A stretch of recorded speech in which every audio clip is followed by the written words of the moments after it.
9वीं जमात में अलजेब्रा में दूसरा सबक शुरू था हमारा हकीकी आदात। इस सबक में हमने गुज़िश्ता पीरियड में मुख्ततम गैर मुख्ततम कसर आशरिया की सूरत में गैर नातिक आदत कैसे लिखा जाता है ये देखे थे, कैसे तब्दील किया जाता है ये देखे थे। आज हमको देखना है अदद पाए, इसका एक अमली काम आपकी किताब में दिया गया है, ये हमको देखना है अमली काम। ठीक है, तो मोटे दबीज काट के आपको मुख्तलिफ निस्कुत्र के कुछ दायरे बनाना है। जैसे ये बनाए हमने, देखिए आप, ये निस्कुत्र इसका कितना है समझ लो। इसका निस्कुत्र है समझ लीजिए 7 सम निस्कुत्र वाला ये दायरा है। ठीक है, फिर इसी तरह से ये दूसरा दायरा है, इसका निस्कुत्र कितना है देखिए, इसका तकरीबन 4 है। ये कितने निस्कुत्र का दायरा है? 4 निस्कुत्र वाला दायरा है। ठीक है, अब क्या करना है हमको कि ये दायरों पर इस तरह से एक धागे को लपेटना है। ठीक है, इस तरह से लपेटते जाना है।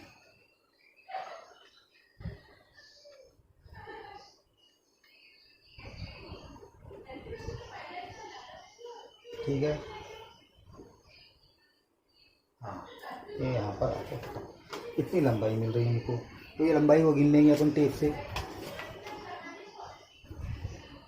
कितने सेंटीमीटर आती है। तो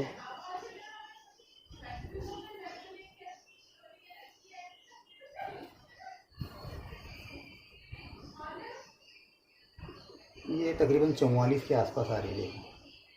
कितनी आ रही? 44 के आसपास आ रही है। ठीक है, तो ये जो दायरा था इसका मुहित कितना था? 44 सेंटीमीटर।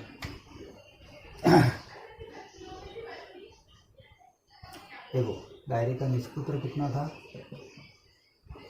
निस्कुत्र था 7 सम। ठीक है, ये 7 सम। और मुहित कितना था? मुहित था समझ लो 44 सम।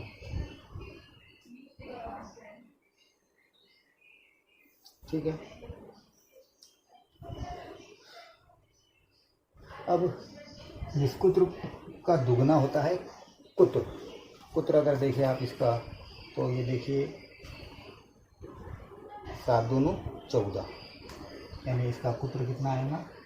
निस्कुत्र को R से जाहिर करते हैं, मुहित को C से जाहिर करते हैं, और इसका अपने को निकालना है कुत्र। कुत्र कितना आया इसका? 14 से, यानी निस्कुत्र का डबल। इसको करते हैं D से जाहिर। ठीक है, अब ये C और D की निस्बत निकालना है। निस्बत C बटे D। C कितना है? 14 है, बटे D कितना है? 44। सॉरी, C जो है तो 44 है, C कितना है? 44 है, और D कितना है? 14। तो 14 से तकसीम करेंगे 44 को। ठीक है, तो 14 दूनी 28, 14 चौक 56, 14 तिया 48, 14 का 14, 14 दूनी 28, 14 तिया 42, 14 तिया 42, बचेंगे कितने? 20, 9.14 एका 14, या ये जवाब अपना 6 बचेगा यहाँ पर। अभी आगे बढ़ते जाएंगे इस तरह से, आगे की बात है। तो क्या जवाब आया अपना? 3.14। ठीक है, अब ये दूसरे दायरे का देखते हैं। ये दायरे का कितना था? निस्कुत्र था 4 सम, और निस्कुत्र हुआ 8। दूसरी मिसाल बनाए थे, निस्कुत्र उसका कितना था? 4 सम, यानी ये हो गया 8। अब इसका मुहित गिन लेंगे। ठीक है, देखिए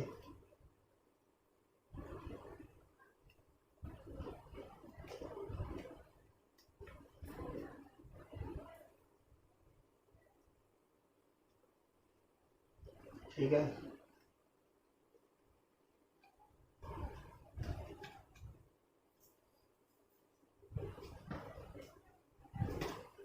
मोहित इसका कितना आता है देखिए।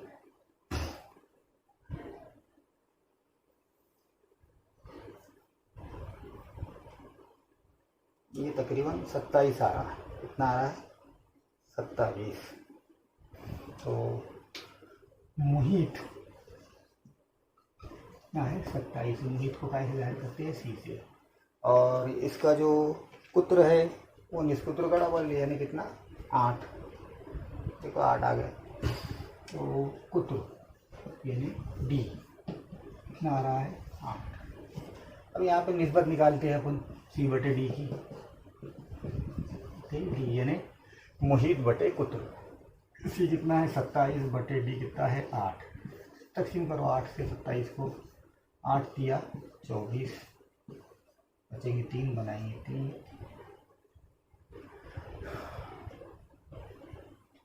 8 चौक 32। 8 चौक 32 वगैरह ज़्यादा हो जाते। 8 दिया 16, 8 दिया 24। ठीक है, तो इस तरह से ये कितना आया? 3.1। इसमें हो सकता है अपनी कोई गलती हुई होगी गिनने में, उसको एक बार और देख लेते हैं अपन।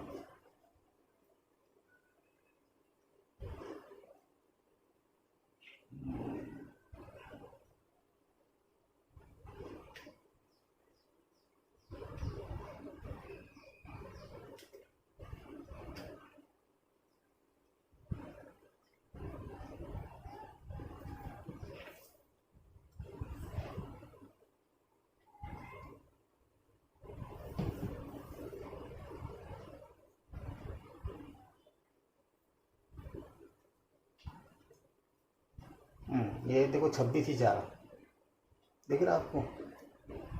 ये कितना आ रहा है? 26 ही आ रहा है। अपने 27 ले लिए थे, 26 या 25 तक आ रहा है इसमें। तो यहाँ पर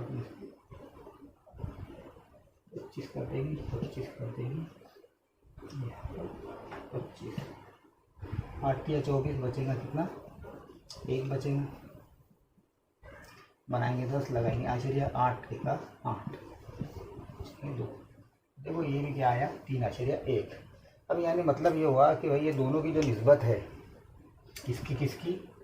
मोहित बटे कुत्र, ये निस्बत हमेशा दायरे की क्या आती है? 3.1 आती है। ये अदद क्या है? मुस्तकिल है। इसी निस्बत को कहते हैं क्या? पाई। आगे समझ में पाई किसे कहते हैं? तो अब दूसरी एक्टिविटी देखेंगे। तो ये आप अपने घर पर भी कर सकते हैं। इस तरह के दायरे बनाना है, उनका कुत्र मालूम करना है और मोहित, तो फिर मोहित बटे कुत्र की तकसीम निकालेंगे आप, तो क्या आएंगी? 3.14 आए। इसको इस तरह से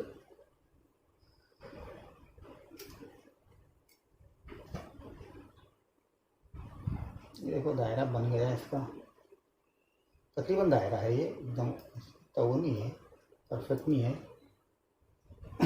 ठीक है, ये कितने सन का तार था देख लीजिए।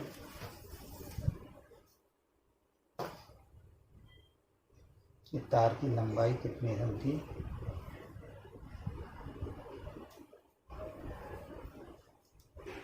तकरीबन ये 33 सेंटीमीटर लंबा तार है। 33 से ज़्यादा भर रहा है।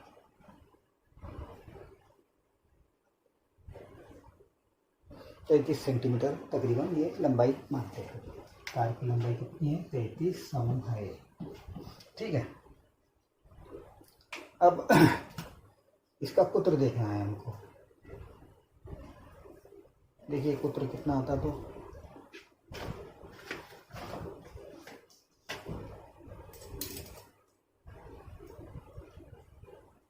कुत्र इसका तकरीबन 10 सेंटीमीटर आ रहा है। कुत्र कितना आ रहा है? 10 सेंटीमीटर आ रहा है। 10 से थोड़ा ज़्यादा भी बोल सकते हैं अपन, 11 पकड़ लेते हैं। कुत्र कितना आ रहा है इसका? कुत्र आ रहा है इसका 11।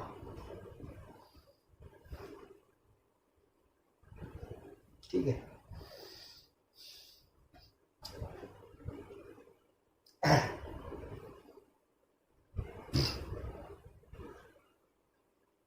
अब मोहित और कुत्र की निस्बत, तो 33 बटे 11।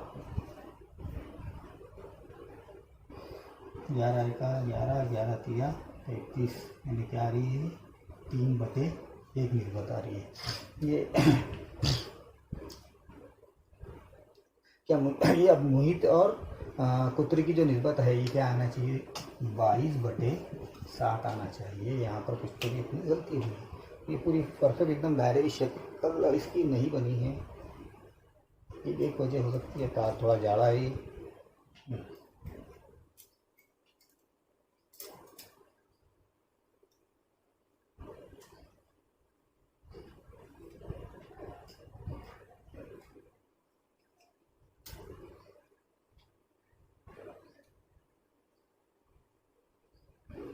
अब देखते हैं इसको डबल करके, ठीक है अभी थोड़ा परफेक्ट दायरा बन गया है तकरीबन। ये इसका कुत्र कितना है देखो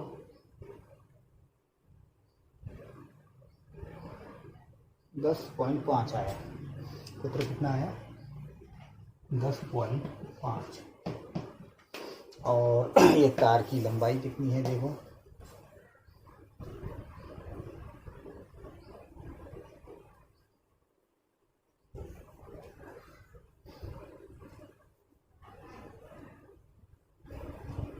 तार की लंबाई पूरी 35 है। तार की लंबाई कितनी है पूरी 35, ठीक है। तो ये क्या आ रही है 35/10.5। अब इसको तकसीम करेंगे तो जवाब भी जाएगा अपना क्या 3.14 ही आएगा। 10.5 तकसीम 35, 10 तिया 30,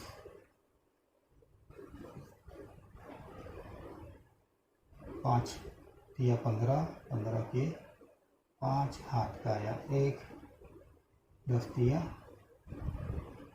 30, 30 और 1 31, ठीक है। अब 35 में से 31.5 गए तो कितने बचेंगे 3.5 बचे। फिर अब इसमें आश्चर्य लगाएंगे, इसको 35 बनाएंगे, वही चाहते जाएंगे इसको। इस तरह से इसका भी जवाब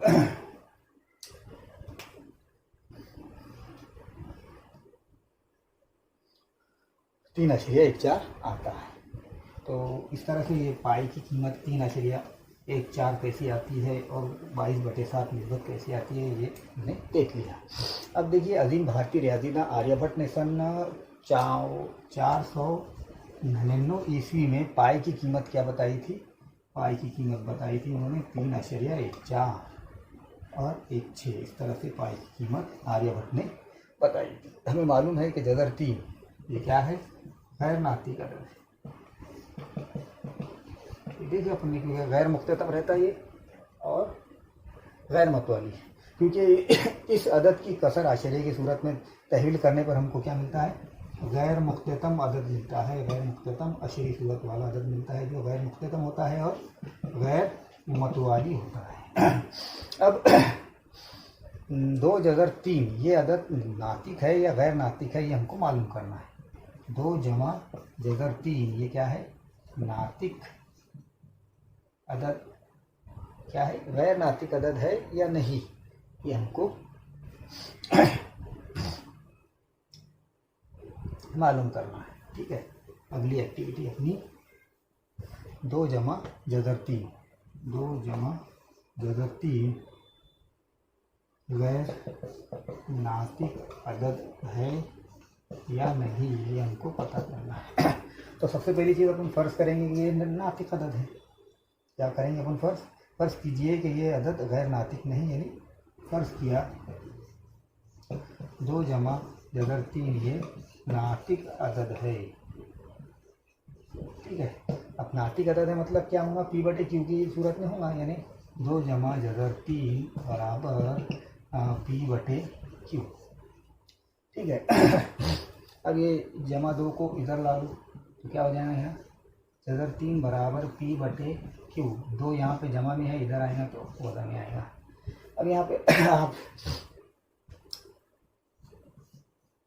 लेफ्ट हैंड साइड की तरफ देखेंगे तो ये क्या है ये एक गैर नातिक अदद है, ठीक है। और राइट हैंड साइड की तरफ देखेंगे तो ये कौन सा अदद है नातिक अदद है। क्यों है क्योंकि P/Q है यहाँ पर। तो अब ये क्या हो गया अपोजिट हो गया।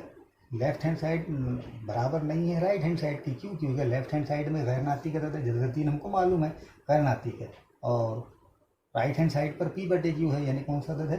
नातिक है। ये तदाद है, मतलब यानी हमारा जो फ़र्ज़ करना है कि ये नातिक अदद है, क्या है? गलत है। हमारा फ़र्ज़ करना कि 2 जमा जज़र 3 ये नातिक अदद है, क्या है? गलत है। इसलिए ये अदद क्या होगा? गैर नातिक अदद होगा। ठीक है।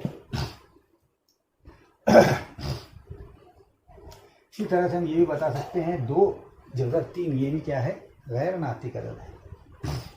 2 जज़र 3 ये भी क्या है? गैर नातिक अदद है। ये भी हम दिखा सकते हैं। वो नातिक आदाद, 2 नातिक आदाद की जमा या ज़रब नातिक हो सकती है। अब ये उसूल को ध्यान में रखिए कि 2 गैर नातिक आदाद, 2 नातिक आदाद की जमा या ज़रब नातिक हो सकती है। 2 नातिक आदाद की जमा या ज़रब क्या होती है? नातिक हो सकती है। नातिक अदद की जमा या ज़रब। अब यहाँ पर देखिए एक नातिक लेंगे और एक गैर नातिक लेंगे। यहाँ पर 2 जमा जज़र 3 ये हो गया अपना गैर नातिक अदद, उसमें मिला रहे अपन गैर नातिक अदद, या सॉरी ये अपना कौन सा अदद है? गैर नातिक है, और ये कौन सा है? नातिक। इसमें मिला रहे अपन, तो अब जमा वज़ा क्या हो जाएंगे? ठीक है। अब ये इस तरह से लिख सकते हैं अपन 2 जमा जज़र 3 वज़ा जज़र 3, जज़र 3 जज़र 3 कैंसिल, जवाब आएगा 2। ठीक है। इस तरह से 2 नातिक आदाद की जमा या ज़रब नातिक हो सकती है। दूसरी मिसाल देखिए 2 ज़रब जज़र 3 ज़रब जज़र 3, जज़र 3 जज़र 3 हट जाएगा, 2 ज़रब 3 मिल जाएगा। इस तरह से क्या मिलेगा हमको? 2 तिया 6। ये जमा 4 जज़र 5 तक़सीम 5 जज़र 5 बराबर 5 का 5 में जवाब 4 आ जाएगा। फिर जज़र 2 ज़रब जज़र 5 5 दूनी 10, या आपका ज़रब। फिर उसी तरह जज़र 5 2 मरतबा है वज़ा 1 मरतबा जज़र 5 माइनस किए तो क्या बचेगा? जज़र 5, यानी 2। ये जज़र 5 कितने मरतबा थे? 2 मरतबा, उसमें से 1 चले गया तो बचेगा 1। तो इस तरह नातिक और गैर नातिक आदाद की जमा या तफरीक गैर नातिक अदद होती है। जैसे यहाँ पर देखिए अपन ने गैर नातिक होती है। गैर सिफर नातिक अदद और गैर नातिक अदद का हासिल ज़रब या खारिज किस्मत भी गैर नातिक होती है। 2 गैर नातिक आदाद की जमा तफरीक ज़रब तक़सीम नातिक अदद या गैर नातिक हो सकती है। ठीक है। अब हकीकी आदाद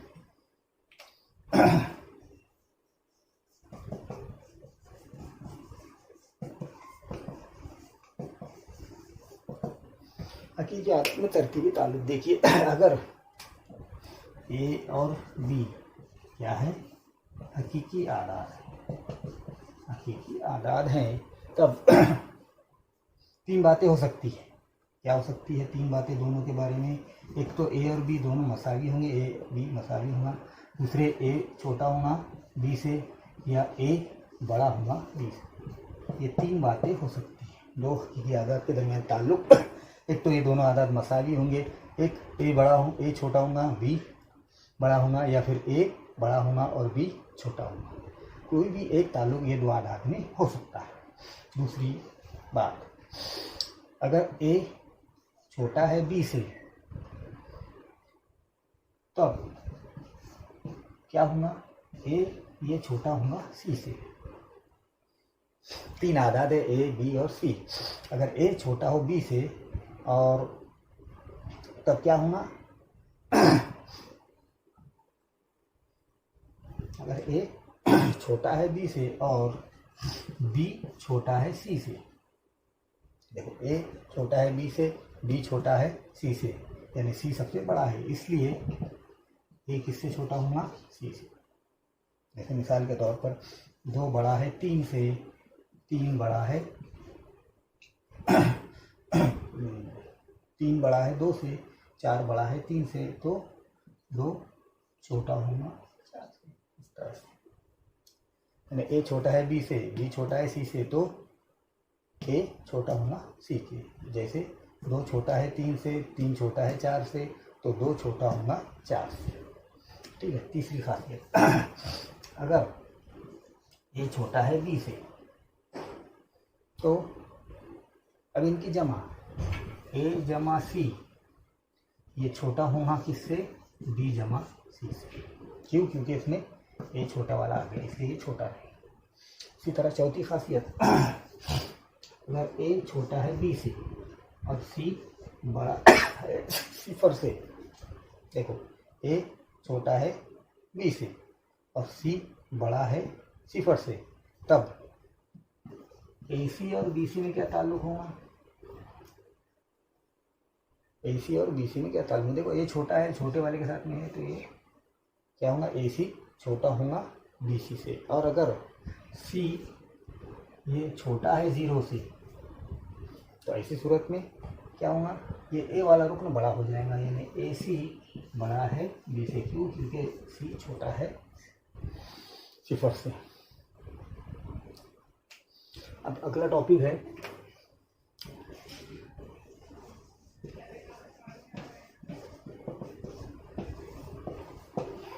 देखिए,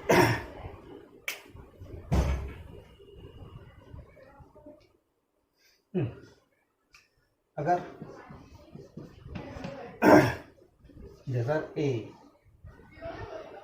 जगह ए मसावी है किसके, बी के, तो अब बी की कुवत 2 करेंगे तो ये ए का जगह हट जाएगा, यानी बी की कुवत 2 बराबर ए। ठीक है। इस बिना पर अगर जगह 5 मसावी है एक्स के, तो कुवत 2 कर देंगे तो फिर उसका जगह हट जाएगा। ठीक है। इसी तरह ये मालूम है कि किसी भी हकीकी अदद का मुरब्बा हमेशा मुस्बत अदद होता है। किसी भी हकीकी अदद का मुरब्बा हमेशा मुस्बत अदद होता है, यानी किसी भी हकीकी अदद का मुरब्बा कभी भी मनफी नहीं होता। लेकिन जैसे जज़र 5 की कुव्वत 2, जज़र 5 की कुव्वत 2, ये किसके मसावी होगा, वज़ा 5। जज़र 5 ये हकीकी अदद नहीं है, लिहाजा मनफी हकीकी अदद के जज़रुल मुरब्बे हकीकी अदद नहीं होते। ठीक है। तो जैसे यहाँ पे दूसरी मिसाल देते हैं हम आपको,